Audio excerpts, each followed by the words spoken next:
नमस्कार दोस्तों, मेरा नाम है सोनू निगम और आप देखना शुरू कर चुके हैं सेंटर फॉर सोशल स्टडीज़ की वीडियो। यदि आपके पास जेनरिक इलेक्टिव में इकोनॉमिक्स है और आप सेमेस्टर 4 में हैं और इंडियन इकोनॉमी पढ़ रहे हैं तो ये वीडियो आपके काम की है, क्योंकि ये आपके सिलेबस से रिलेटेड है। मैं सवाल पढ़ूंगा और आप समझ जाएंगे कि क्यों ये आपके लिए ज़रूरी है, क्योंकि मैं आपको इंडस्ट्रियल सेक्टर के बारे में समझा रहा हूँ। तो ये टॉपिक आपके लिए बहुत इंपॉर्टेंट है। एक टॉपिक है हमारे रीडिंग में, manufacturing output grow 7 to 8% annually since 1991 with a market improvement in the variety and quality of good produced. In the light of above statement, examine the performance of manufacturing sector since 1991 reforms.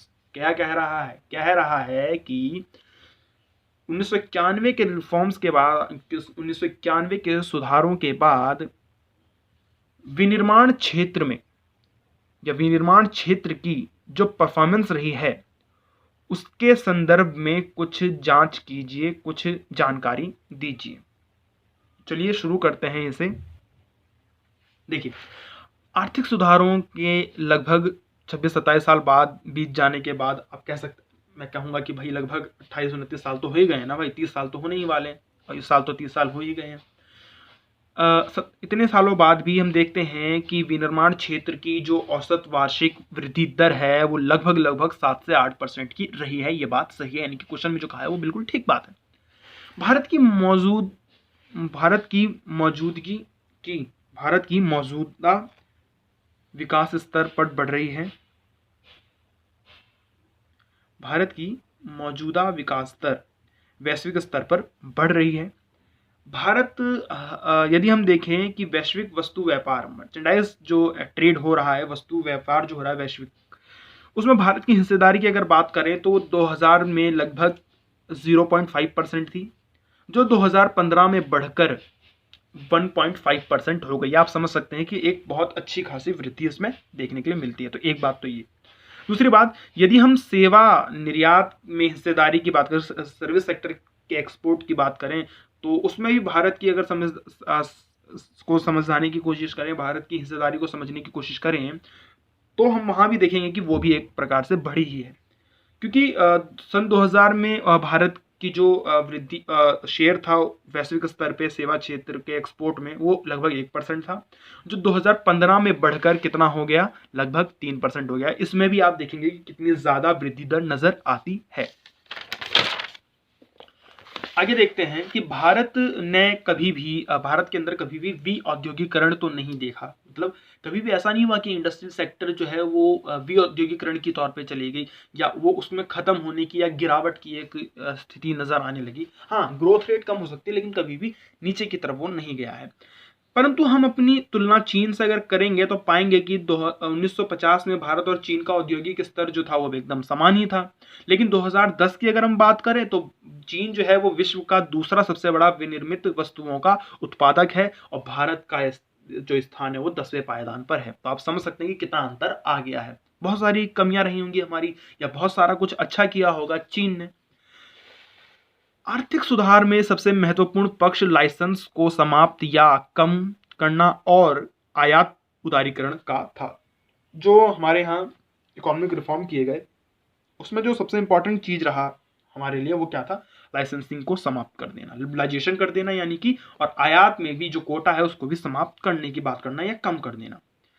यह सुधार भारतीय अर्थव्यवस्था को स्थिरता व संरचनात्मक समायोजन के लिए किए गए थे। तो जो स्ट्रक्चरल एडजस्टमेंट प्रोग्राम चलाया जा रहा था IMF और वर्ल्ड बैंक के द्वारा, उनको अपनाने के लिए और भारत की अर्थव्यवस्था को सुधारने के लिए ये सारे रिफॉर्म किए गए थे।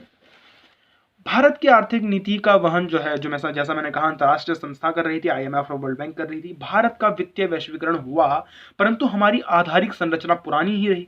भाई हमारे यहाँ हम लोगों ने अपनी इकोनॉमी को विदेश से जोड़ा, वैश्विक स्तर पे जोड़ा, लेकिन हमारी जो इंफ्रास्ट्रक्चर है वो तो पुराना ही रहा और उसमें बहुत कम सुधार देखने के लिए मिला। आर्थिक तौर पर विश्व से जुड़ने के कारण वैश्विक तेजी और मंदी का परिणाम भी भारत को मिलता रहा, क्योंकि अब हम जुड़ चुके थे। तो जब जब वर्ल्ड में तेजी आएगी, अर्थव्यवस्था में तेजी आएगी, दुनिया की अर्थव्यवस्था तो हमारी भी आएगी। जब दुनिया में मंदी आएगी तो भारत में भी मंदी आएगी। आपने देखा ना, आप समझा, आपने पढ़ा भी कि 2009 में जब फाइनेंशियल क्राइसिस आया, वैश्विक मंदी आई, जब वैश्विक स्तर पर क्राइसिस खड़ा हुआ तो भारत को भी उसका नुकसान झेलना पड़ा। यहाँ पर मैंने आपको ASI और IIP का जो है इंडेक्स दे रखा है, आप वहाँ से ज़रा समझ सकते हैं कि 1992 से 1996 के दौरान क्या रहा। ASI के मुताबिक इंडस्ट्रियल ग्रोथ जो हमारी लगभग 10% और IIP के अकॉर्डिंग लगभग 6%। 1997 से 2003 के बीच में ASI के मुताबिक जो रहा वो तो लगभग माइनस में चला गया, लेकिन IIP जो है 5% के आसपास दिखा रहा है। 2003 से लेकर 2012 तक हमें देखने के लिए मिलता है कि भारत की जो ग्रोथ रेट है ASI के मुकाबले की वो चली जाती है लगभग 12% के आसपास, और IIP से वो 7% के आसपास चली जाती है। फिर 2013-14 के बीच में हम लोग अगर हम देखें तो वो हमें 10% के आसपास नजर आती है। अच्छा, इसको अगर हम आगे बढ़ें, हमें देखते हैं कि manufacturing sector growth as per ASI and IIP देख लेते हैं। ऊपर मैंने आपको दिखा दिया है, वो आपको रीडिंग में भी मिल ही जाएगा, मैं बस इंटरप्रेट कर रहा हूँ उन सब चीज़ों को। देखिए, औद्योगिक वृद्धि की क्या प्रवृत्ति रही है, इंडस्ट्रियल ग्रोथ की का क्या ट्रेंड रहा है। तो हम 1991 के बाद औद्योगिक विकास की दर और यात्रा को 3 चरण में रख सकते हैं। 3 स्टेट में हमने बांटने की कोशिश की है इस रीडिंग के अंदर। 1991 के बाद जब रिफॉर्म हुए, तो क्योंकि 1991 के बाद ही पूछ रहा है। पहला चरण हो सकता है जब सुधार किया गया, जब रिफॉर्म किया गया उसके तुरंत बाद का। हम देखते हैं कि जब सुधार किए गए तो उसके तुरंत बाद उत्पादन और निवेश की प्रत्याशित दर तो बढ़ती है, उत्पादन भी बढ़ता है और निवेश भी बढ़ता है, ये बात ठीक है, परंतु मांग का अभाव रहता है, लोगों के हाथ में पैसा तो होता नहीं, इसलिए वो डिमांड भी कम करते हैं। तो जो ग्रोथ रेट है वो उस तेजी से आगे नहीं बढ़ पाई, यानी कि आप कह सकते हैं कि उसमें जो गति थी वो कम ही रही। एक आप ये बात ध्यान रखेंगे। फिर जो दूसरा चरण है वो 2003 से 14 के बाद के बीच के हम बात कर सकते हैं। ये जो मैंने आपको दिखाया है ये 2003 से 12 के बीच का, और ये 2003 से 2014 के बीच में है, 2003 से 2014 के बीच का है, क्योंकि लंबा समय चला गया तो इसीलिए वो ग्रोथ रेट थोड़ा एवरेज निकली है ना ये, तो इसीलिए वो थोड़ा कम नजर आएगी आपको। 2003 से 2014 के बीच में हम देखेंगे कि ये समय जो है भारत के लिए सबसे तेजी का समय रहा। ये समय भारत के लिए सबसे ज्यादा तेजी का समय रहा है, तो इसका जाहिर सी बात है इसका लाभ इंडस्ट्रियल सेक्टर को भी मिलेगा जो वैश्विक।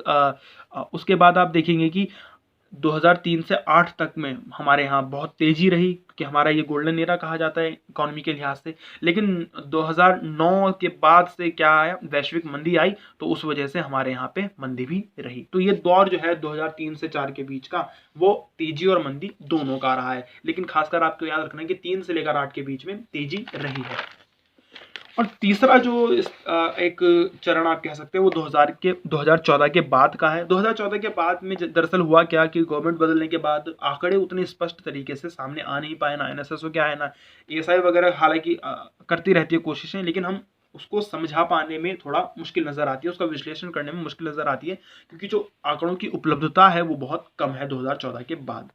खैर, नई रीडिंग्स जो हैं उनमें आपको इसमें कुछ डेटा मिल जाएगा, चीजें लेकिन सेम रहती हैं। देखिए, performance during the boom and bast, तो 1991 से लेकर 2003 के बीच आप देखेंगे कि उद्योगों का जो प्रदर्शन है वो संतोषजनक नहीं रहा था, क्योंकि वहां आपने देखा कि ग्रोथ रेट जो है ज्यादा नहीं बढ़ी। लेकिन 96 तक आप देखेंगे कुछ वृद्धि तो देखने के लिए मिली थी, 96 तक की बात कर रहा हूँ।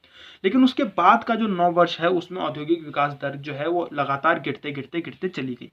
भारत के विकास के स्वर्णिम 5 वर्ष जो जैसा मैंने बताया 2003 से 8 के बीच में जो है, वो औद्योगिक विकास दर भी उस समय लगभग 10% रही थी, यानी कि 2003 से 2008 के बीच में हमारी ग्रोथ रेट जो है इंडस्ट्री की वो ऊपर रही और अच्छी रही। इसका प्रमुख कारक क्या था? प्रमुख कारण ये था कि घरेलू बचत बढ़ रही थी, निवेश बढ़ रहा था, पूंजी का अंतर प्रवाह हो रहा था। जैसा हमने FDI पिछली वीडियो में जो मैंने आपको FDI के बारे में बताया था कि हमारा FDI भी इसी दौर में सबसे ज्यादा बढ़ा, और 2006 में तो वो बहुत ज्यादा बढ़ गया था। पूंजी निर्माण की जो दर थी वो लगभग 40% तक बढ़ा दी गई थी। तो आप समझ सकते हैं इस वजह से हमारे इंडस्ट्रियल सेक्टर को भी यहाँ पे फायदा मिला। लेकिन वित्तीय संकट भी आया 2008-9 के दौरान, तो वहां हम देखते हैं कि हमारी जो ग्रोथ रेट है उसमें गिरने की प्रवृत्ति नजर आती है, क्योंकि 2008 तक तो 10% के हिसाब से बढ़ रहा था। 2008-9 में इंडस्ट्रियल सेक्टर की ग्रोथ रेट 7.3% हो गई, तो आप समझ सकते हैं कि लगभग 3% कम हो गया। परंतु 2011-12 में वृद्धि दर जो है दोबारा से पुनर्स्थापित हो गई, यानी कि वापस 10% के आसपास पहुंच गई। यदि हम औद्योगिक वस्तु को वर्गों में बांट दें और तब वृद्धि को देखने की कोशिश करें तो हमें क्या नजर आता है, हम पाएंगे कि उपभोक्ता टिकाऊ वस्तु क्या होती है, ये फोन, जैसे फोन जो है वो उपभोक्ता टिकाऊ वस्तु है, कंप्यूटर है वो उपभोक्ता टिकाऊ वस्तु है, जो लगभग 3 साल के आसपास तक रहती है, 3 साल से अधिक हम जिसका इस्तेमाल करते रहते हैं। फ्रिज हो जाएगा, जैसे कार हो सकता है, बाइक हो सकती है, ये सब टिकाऊ वस्तु है। और पूंजीगत वस्तु का जो कुल उत्पादन है वो हमारे इकोनॉमी में लगभग 8% के आता है, ठीक है, उसकी हिस्सेदारी 8% के हिसाब से है। लेकिन उसकी ग्रोथ रेट में अगर आप देखोगे तो 10% का नजर आएगा, ठीक है। ये 2005 से 14 के बीच की मैं बात बता रहा हूँ। लेकिन अगर आप उपभोक्ता गैर टिकाऊ वस्तु के उत्पादन की बात करें, यानी कि जैसे दूध हो गया, गैर टिकाऊ वस्तु है, आप टेक्सटाइल कह सकते हो, गैर टिकाऊ वस्तु में आ जाता है, हालांकि 1 साल तक आप इस्तेमाल करते हैं उसका। इस प्रकार की जो या फूड ग्रेन वाली बात करते हैं, तो वो सब जो है कुल उत्पादन में हमारी इकोनॉमी में जितना प्रोडक्शन होता हो उसका हिस्सेदारी जो है वो लगभग 31% है, ठीक है। लेकिन उसकी समृद्धि दर आप खोजने की कोशिश करोगे, देखने की कोशिश करोगे कि उपभोक्ता गैर टिकाऊ वस्तु की ग्रोथ रेट किस तरह से बढ़ रही है, तो वो केवल 4.2% है, 4.2%। तो आप समझ सकते हैं कितना कम है। ये 2005 से 14 के बीच की बात बता रहा हूँ। अच्छा, सन 2000 में दो ऐसी नीति रही, जो सन 2000 के बाद आप कह सकते हो कि दो ऐसी नीति रही जिसमें हमारी औद्योगिकरण को बढ़ाने में मदद मिल सकती थी। एक तो विशेष आर्थिक क्षेत्र का निर्माण हम लोगों ने करना शुरू किया था, हालांकि अब जाके देखने के लिए मिलता है कि SEZ इतना पास हमारे यहाँ नहीं हो पाया। चाइना में उसका बहुत लाभ मिला, लेकिन भारत में इसका लाभ इतनी अच्छी तरह से नहीं उठा पाया या इतना अच्छा नहीं मिल पाया। फिर भी औद्योगिकरण को बढ़ाने में इसकी एक बड़ी भूमिका रही है, क्योंकि यहाँ पे इंडस्ट्रियल एरिया बनाया जाता है। और दूसरी जो नीति रही है सरकार की, वो है भूमि बाजार के नियम में आसानी, जिससे निजी उद्योग और आधारिक संरचना की स्थापना में आसानी हो सके। तो यहाँ पे दरअसल लैंड एक्विजिशन बिल की बात करेगा वो। आप और अच्छे से इसे इंटरनेट पे या मेरी दूसरी वाली वीडियो जो मैंने इससे पहले बना रखी है उसमें जाके भी आप देख सकते हैं क्या है लैंड एक्विजिशन बिल।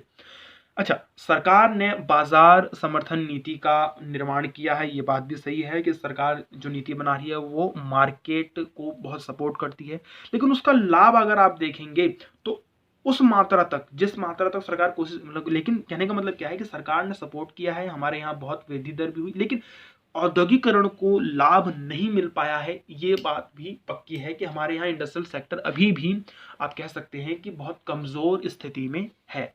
बहुत कमजोर स्थिति तो नहीं हम कह सकते हैं, लेकिन ये कह सकते हैं कि बहुत अच्छी स्थिति में भी हमारा इंडस्ट्रियल सेक्टर नहीं है। तो यहाँ पे आपका ये वाला खत्म हो जाता है जो मैंने आपको बताया कि 1991 के बाद भारत का जो मैन्युफैक्चरिंग सेक्टर का कैसा ट्रेंड रहा है। इसके अलावा जो आप हाल ही की बात करेंगे 2017-18 के बाद की, तो आपको पता चलेगा कि भारत में मैन्युफैक्चरिंग सेक्टर जो है वो बहुत ज़्यादा नीचे आ चुका है। इसके बहुत सारे कारण हो सकते हैं। डिमोनेटाइजेशन हो सकता है, जो भारत ने विमुद्रीकरण किया, डिमोनेटाइजेशन किया, उसके बाद भारत का इंडस्ट्रियल सेक्टर नीचे चला गया। इसके अलावा जो हाल ही के वर्षों में ऐसा देखा गया है कि हमारा जो ऑटोमोबाइल सेक्टर है उसकी ग्रोथ रेट नेगेटिव चली गई है। कुछ फैक्ट्रियों को तो महीने 2 महीने के लिए बंद भी किया गया। तो आप समझ सकते हैं कि इंडस्ट्रियल सेक्टर की हालत हाल के समय में और ज़्यादा खराब हो चुकी है। उसके बाद जब कोरोना के केसेस अब बढ़ने लगे और लॉकडाउन लगा, तो उसमें भी हमारा इंडस्ट्रियल सेक्टर बहुत ज़्यादा नीचे चला गया और ऑटोमोबाइल सेक्टर को भी बहुत ज़्यादा नुकसान हुआ। तो आप समझ सकते हैं कि क्या ट्रेंड हमारा रहा है। वीडियो देखने के लिए धन्यवाद। अगर आपके काम का इसमें कुछ है तो आप वीडियो को लाइक करें, शेयर करें, चैनल को सब्सक्राइब करें। कोई सवाल हो तो कमेंट में आप पूछ सकते हैं। इसी तरह से मैं आपको जीई इकोनॉमिक्स यानी कि जनरल इलेक्टिव, अगर आपके पास इकोनॉमिक्स है तो मैं सारी वीडियो लेकर आऊँगा। मैंने काफ़ी वीडियो अपलोड कर रखी है, आप वहाँ से चेक कर सकते हैं। धन्यवाद।